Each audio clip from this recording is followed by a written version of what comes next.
Tiga, dua, satu, mulai. Selamat datang di podcast RSUD Bendan Sakpore. Apa kabar sobat sehat sekalian? Semoga selalu sehat dan semangat selalu ya. Perkenalkan, saya Dr. Dina Sofiana selaku dokter umum di RSUD Bendan Kota Pekalongan. Hari ini saya akan menjadi host di acara podcast RSUD Bendan Sakpore.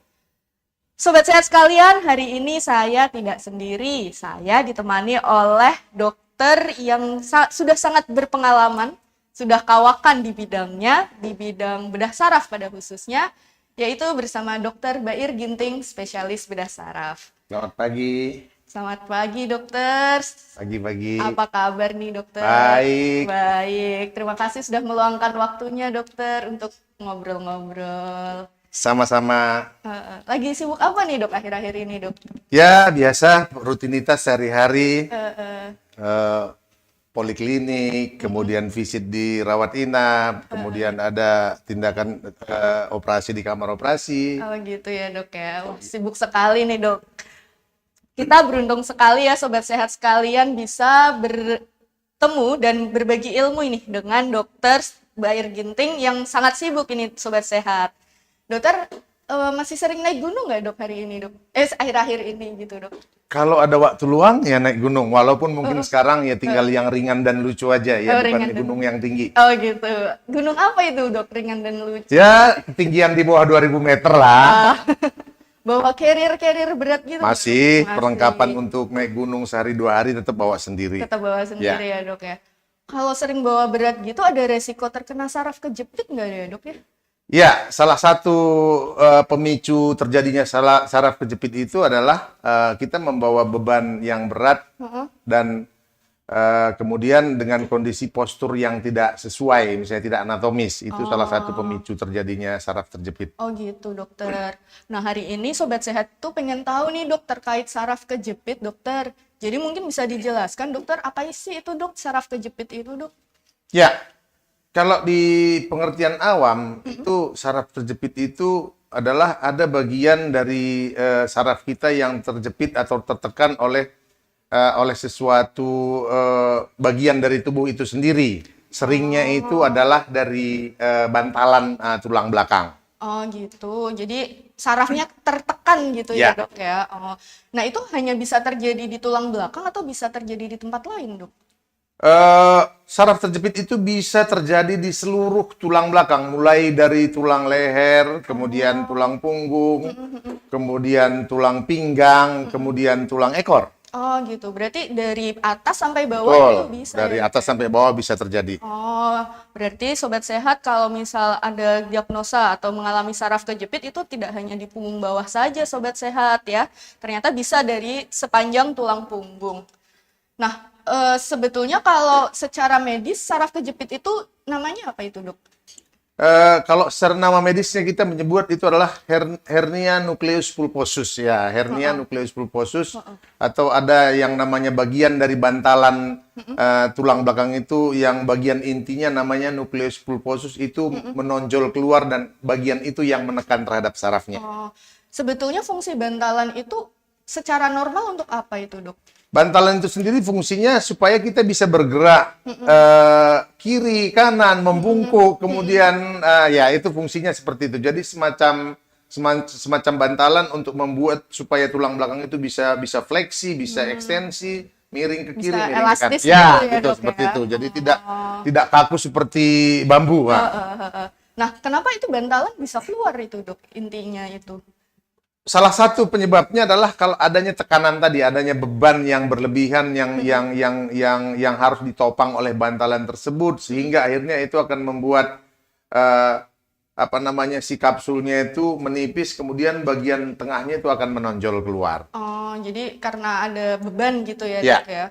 Nah, kalau di dunia itu HNP itu terjadi 5 dari 20 kasus nyeri punggung, dokter. Ya. Tidak ada data resmi di Indonesia ya, Ya. dok ya. Kalau dalam praktik sehari-hari sering ditemui nggak, dok, nih, HNP itu? Sangat banyak. Jadi mulai dari grade yang paling ringan sampai grade berat. Ya, jadi cukup banyak yang terjadi di masyarakat kita itu ya, bahkan sekarang itu poliklinik bedah saraf itu mungkin 50% itu adalah masalah tulang belakang. Oh gitu, Dok. Ya. Sampai 50%. Sampai 50% saat ini yang datang ke poli bedah saraf itu hampir 50% itu masalah tulang belakang. Nah, itu kalau berdasarkan data itu lebih banyak laki-laki 2:1 dibanding perempuan. Kalau di kita gimana nih, Dok? Sama, Lebih banyak sama. laki-laki. Jadi mungkin laki itu kan mungkin karena mungkin berhubungan dengan pekerjaan mungkin ya, karena mungkin berhubungan dengan pekerjaan sehingga risiko yang terjadi pada laki itu bisa lebih besar dibandingkan dengan perempuan. Oh, berarti siapa saja itu dokter yang beresiko terkena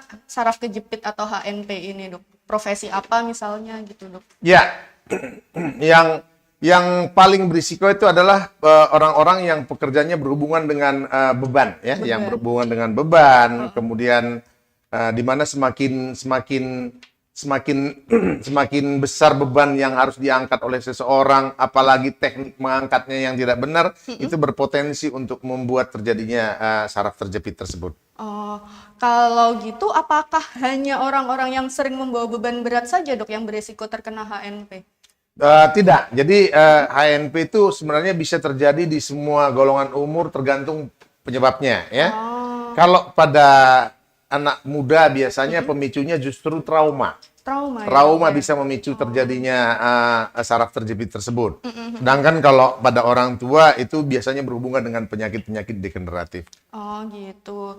Itu kalau anak muda gitu, Dok, di lingkungan sekitar saya itu sudah ada beberapa yang masih muda tapi terkena saraf kejepit atau HNP ini. Biasanya karena ngangkat galon itu, Dok, katanya salah posisi. Kayak gitu itu bisa juga ya, Dok, ya? Sangat bisa, apalagi galon itu kan beratnya mungkin sekitar 15 kiloan ya mungkin ya, kurang lebih 15 kilo. Nah, pada saat seseorang mencoba mengangkat satu beban yang beratnya cukup signifikan, kemudian postur tubuhnya itu tidak anatomis, itu akan berpotensi untuk membuat kerusakan terhadap si bantalan tulang belakang itu tadi. Oh, berarti Sobat Sehat harus hati-hati ya dalam mengangkat beban berat, misalnya mengangkat galon seperti itu. Nah, kalau terkait dengan proses penuaan itu ada hubungannya tidak, Dok? Ya, tadi sudah saya sebutkan sebelumnya bahwa pada usia tua biasanya berhubungan dengan generatif, di mana elastisitas dari bantalan tulang itu tadi akan jauh berkurang, atau kadar cairan yang ada di bantalan itu juga semakin tua akan semakin berkurang. Itu juga berpotensi membuat saraf terjepit tersebut. Oh gitu. Berarti saraf terjepit atau HNP ini tidak hanya pada orang tua ya, Dok, ya. Walaupun orang tua lebih beresiko, tapi yang muda-muda itu juga bisa kena ya. Ini berarti bukan penyakit orang tua kayak gitu. Baik, Dokter. Terus biasanya kalau orang mengalami HNP itu tanda atau gejala yang akan muncul itu seperti apa, Dokter? Ya, jadi secara prinsip dasar bahwa saraf kita itu kan fungsinya secara garis besar kita bagi menjadi 3 dulu, ya, bahwa 3 secara garis besar itu fungsinya untuk motorik atau untuk menggerakkan anggota tubuh kita, kemudian untuk sensorik, untuk merasakan nyeri, dingin, dan lain-lain.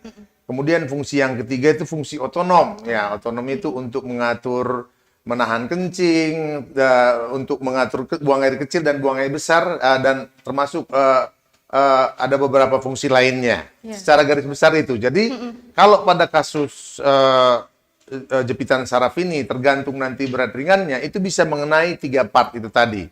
Seringnya itu yang dikeluhkan pasien itu justru yang bagian yang sensoriknya, bagian yang berhubungan dengan nyerinya. Jadi ya, Dok, gejala pertama yang dikeluhkan pasien seringnya itu adalah nyeri. Nah, nyerinya itu apakah selalu di punggung, Dokter? Kalau bahasa medisnya, nyeri itu sifatnya radikuler, ya. Atau radikuler itu jadi begitu ada bagian dari tulang belakang menjepit ke salah satu saraf di tulang belakang, nyerinya itu akan sesuai dengan persarafan tersebut. Jadi nyerinya tidak hanya di bagian tulang punggungnya, tapi dia bisa menjalar, istilahnya bisa menjalar ke bagian yang dipersarafi oleh saraf tersebut. Kalau misalnya di pinggang, dia akan menjalar ke kaki, seperti itu. Kalau misalnya jepitan sarafnya di leher, itu dia bisa mengenai seluruh anggota tubuh yang ke bawah, mulai dari tangan, badan, dan kaki. Oh gitu, berarti nyerinya itu tidak hanya di punggung, tapi sesuai dengan jalannya Saraf tersebut ya, Dok, ya. Oke, kalau misalnya ada nyeri di punggung, itu apakah pasti HNP bukan, Dok? Belum tentu, jadi masih ada beberapa nyeri di punggung yang masih harus kita jadikan sebagai diagnosa banding ya, seperti misalnya apakah spasme otot juga bisa menimbulkan nyeri di punggung, atau ada nyeri-nyeri di organ dalam juga bisa menimbulkan nyeri punggung seperti dari saluran kencing dan lain-lain, itu bisa menimbulkan. Tapi yang pasti kalau nyeri saraf itu tadi radikular tadi, nyeri yang menjalar tadi, di mana nyeri itu tidak timbul pada nyeri-nyeri yang disebabkan oleh penyebab yang lain. Oh gitu. Jadi oke. Kalau misalnya HNP itu nyerinya terasa berat atau terus-menerus atau bisa hilang timbul, Dok?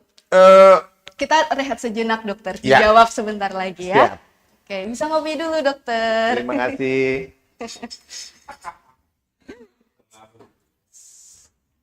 Assalamualaikum warahmatullahi wabarakatuh. Hai Moms, perkenalkan saya Bidan VK Connect RSUD Bendan Kota Pekalongan. Tahukah Moms, uang VK Connect adalah tempat Jadi aku nek nipu siswa kayak gitu ya. Kalau mau nipu orang udah bisa kayaknya. Moms harus tahu bahwa tidak semua ibu hamil yang akan bersalin itu dalam kondisi yang baik. Ada kalanya Nanti terakhir. seorang ibu Terus mengalami terapi kondisi nanti yang di- mengancam jiwa, baik ibu dan bayinya. Namun, jangan khawatir sih ya, Mam. Ya, nanti ada. Karena jika Siap. Moms mengalami hal yang abnormal tersebut, Akun Instagramnya ada kayak aku tanda salah deh. bahaya yang akan muncul. Instagramnya. Tanda bahaya ini harus Moms Oh iya. Kan iya. ya. Oke. Lo live video has ended ah? Berhenti. Pause dulu. Oh di pause. Di pause karena rehat. Heeh. Nah, kopinya jangan kebenaran. Wes, Temenan. wes tak obe kok. Ah.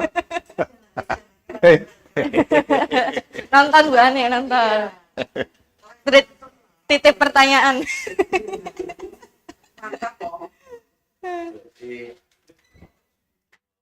Mana? Wis masuk. Aman. Enggak perlu.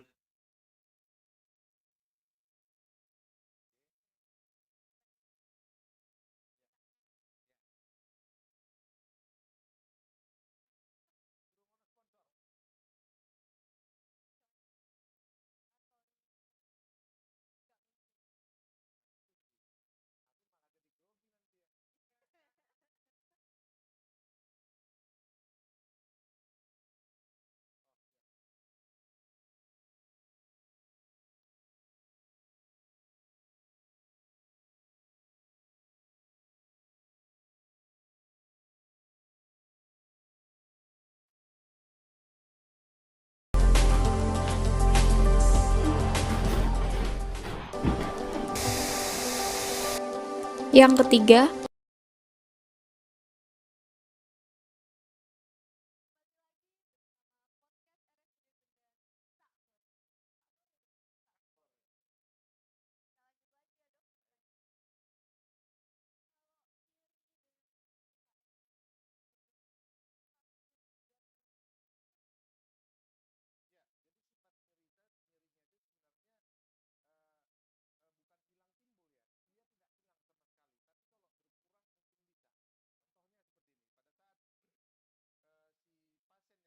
saraf terjepit ini dalam posisi berdiri atau ada beban, itu bisa menimbulkan nyeri yang bertambah. Tapi pada saat dia rileks, dia tiduran, itu mungkin nyerinya bisa berkurang. Oh jadi itu sebetulnya nyeri selalu ada, hanya terasa berkurang gitu, Ya. tergantung posisi Posisi tubuh tubuh, pasien. ya. Oke. Lalu apa saja dok tanda bahaya dari HNP itu dok? Ya, tanda bahayanya berhubungan dengan yang tadi saya sebutkan tiga fungsi utama saraf tadi, adalah bahwa pada saat ketiga fungsi ini tadi sudah mulai terganggu dan semakin memberat, itu merupakan tanda bahaya terhadap HNP itu sendiri. Bahkan jika itu terjadi di leher, itu masih bisa berpotensi untuk membuat progresivitasnya makin tinggi, makin parah dan makin parah. Berarti tadi kan gejalanya antara pergerakan ya, Ya, dok ya, motorik, pergerakan, terus sensasi ya, sensasi, atau nyeri dan fungsi otonom otonom gitu tadi, ya dok ya. ya, kemampuan untuk melakukan fungsi tubuh yang tidak disadari Ya, gitu ya dok ya, betul. misal tidak bisa menahan kencing gitu ya. Ya. Oke dokter, terus untuk kita mengetahui mengalami HNP atau tidak, pemeriksaan apa sih dok yang bisa dilakukan? Ya, yang jelas dengan kita awali mungkin dengan pemeriksaan fisik sebenarnya ya. Tadi ditemukan adanya keluhan apakah itu gangguan motorik atau sensorik atau otonom tadi. Kemudian apakah kalau misalnya itu gangguannya sensorik, kita bisa melihat nyerinya itu radikuler tadi atau enggak, sesuai enggak dengan perjalanan saraf tadi. Itu pemeriksaan awal yang bisa kita lakukan untuk memperkirakan ini kemungkinan saraf terjepit atau tidak. Baru Sederhana berarti ya, ya dok itu ya, pemeriksaan yang paling sederhana. tanpa ada penunjang apapun bisa ya dok. Sudah bisa ditegakkan Sudah diagnosa bisa. sebenarnya sebelum dilakukan pemeriksaan penunjang. Heeh.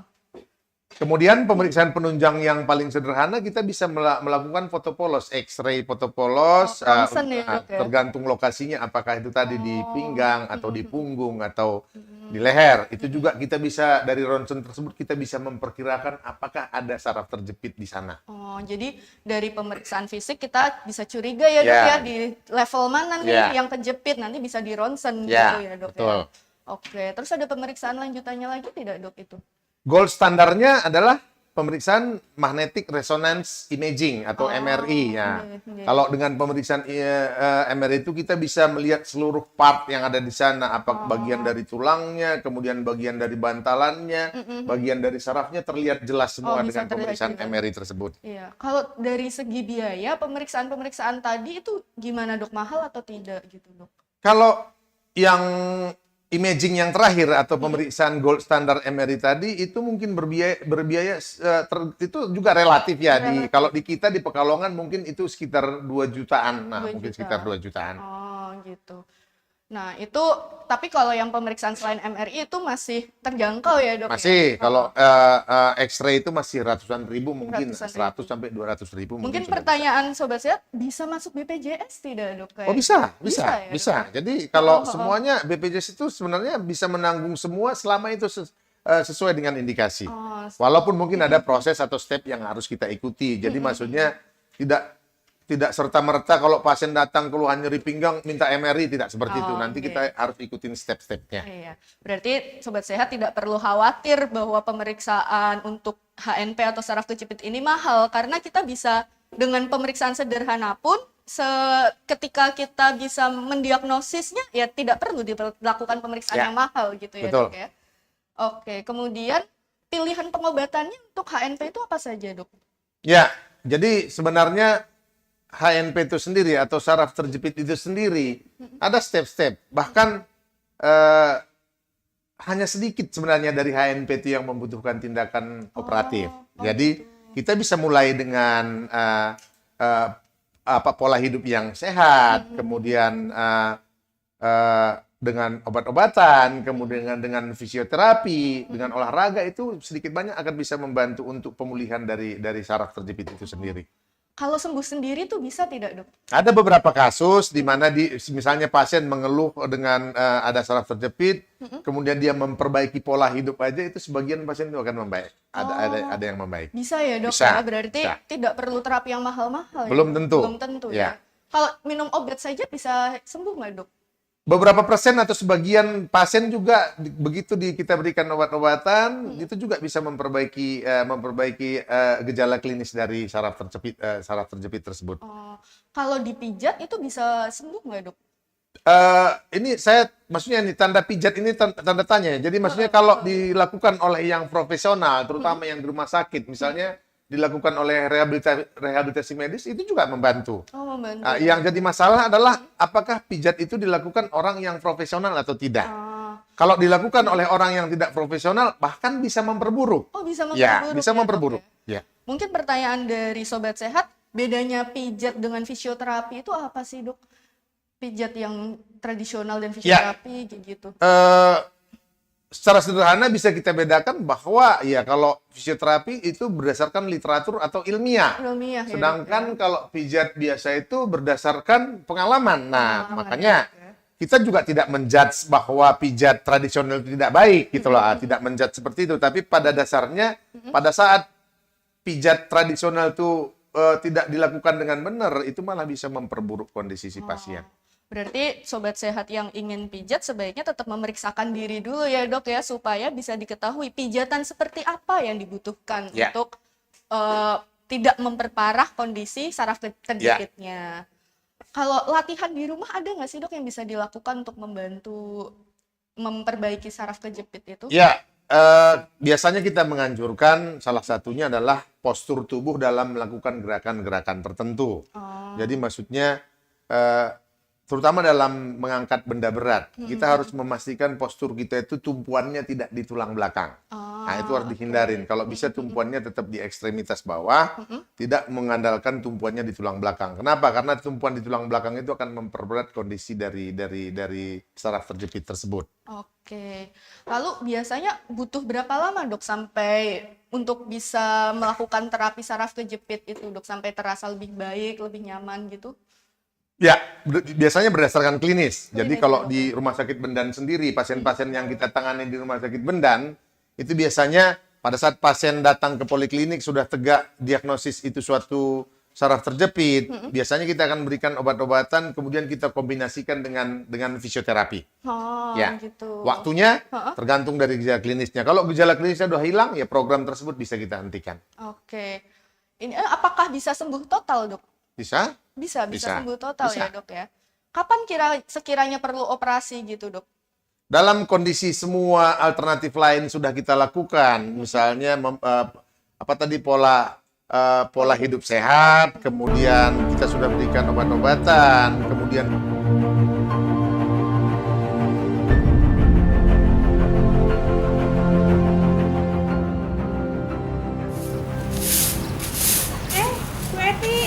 Nggih, Bu, pripun? Nggih, lah niki tembe wangsul. Nggih, lah pripun? Nggih, piyambakan sehat, Bu Cece. Oh, nggih, Bu. Tetanggane sing wingking niku terusipun kok anake sakit. Oh, teng pundi? Teng Rumah Sakit Bendan. Oh, ngoten sakit apa nggih? Lah niku sik kadhe kok koyo kuning-kuning niku sing lagi viral niku lho.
Dunia atau WHO mengumumkan tentang merebaknya wabah penyakit hepatitis akut di dunia dan menyerang anak-anak. Kasus hepatitis akut ini awalnya muncul di Eropa dengan total 169 kasus pada 21 April 2022. Namun, penyakit ini kemudian menyebar ke beberapa negara. Hingga WHO mengumumkan ini sebagai kejadian luar biasa atau outbreak. Di Indonesia sendiri, pada 27 April lalu, pemerintah menemukan 3 kasus anak tertular hepatitis misterius di Jakarta. Ketiganya dirawat.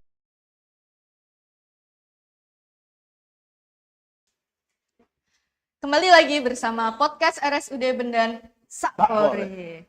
Nah, tadi dokter, kalau misal komplikasi dari saraf kejepit ini apa dok?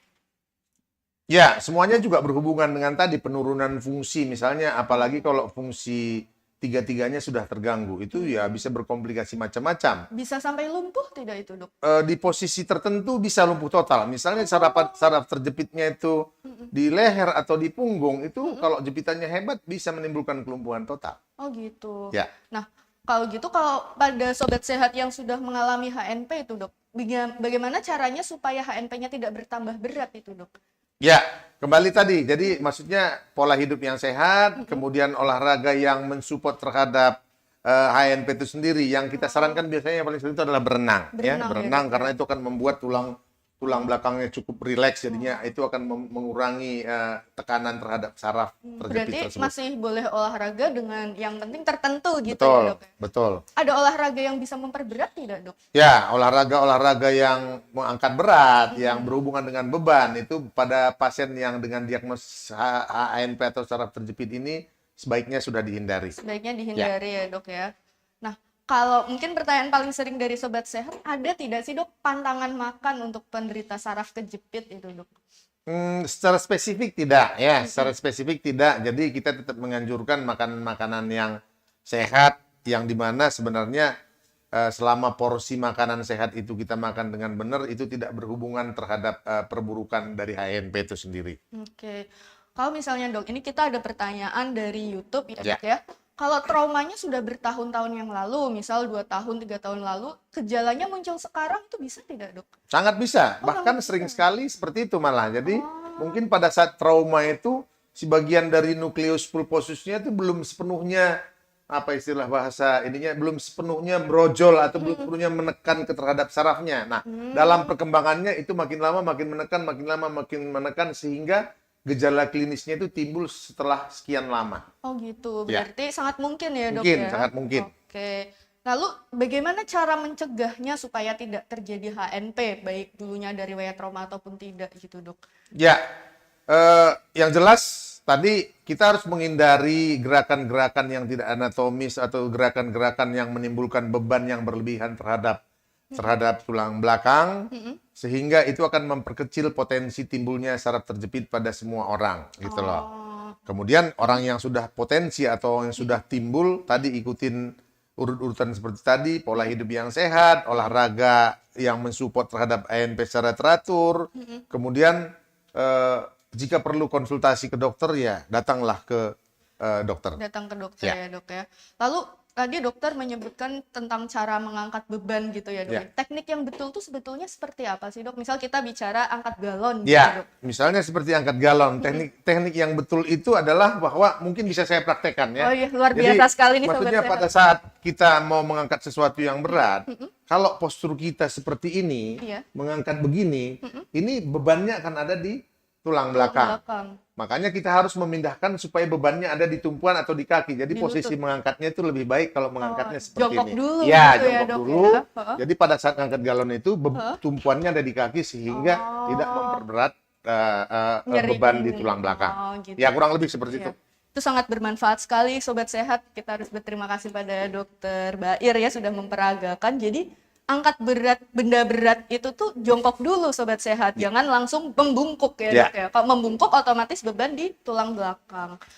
Lalu pertanyaan selanjutnya, kapan sih dok pasien harus periksa ke dokter? Misal ada gejala nyeri-nyeri tapi nanti dulu. Kapan sih dok titik di mana pasien itu harus periksa? Ya. Nyeri itu sebenarnya bisa disebabkan macam-macam seperti yang sudah kita bahas sebelumnya ya. Tapi pada saat seseorang merasa ada nyeri di tulang punggung di bagian belakang, kemudian nyeri itu cenderung progresif atau tidak menghilang, sebaiknya sudah harus memeriksa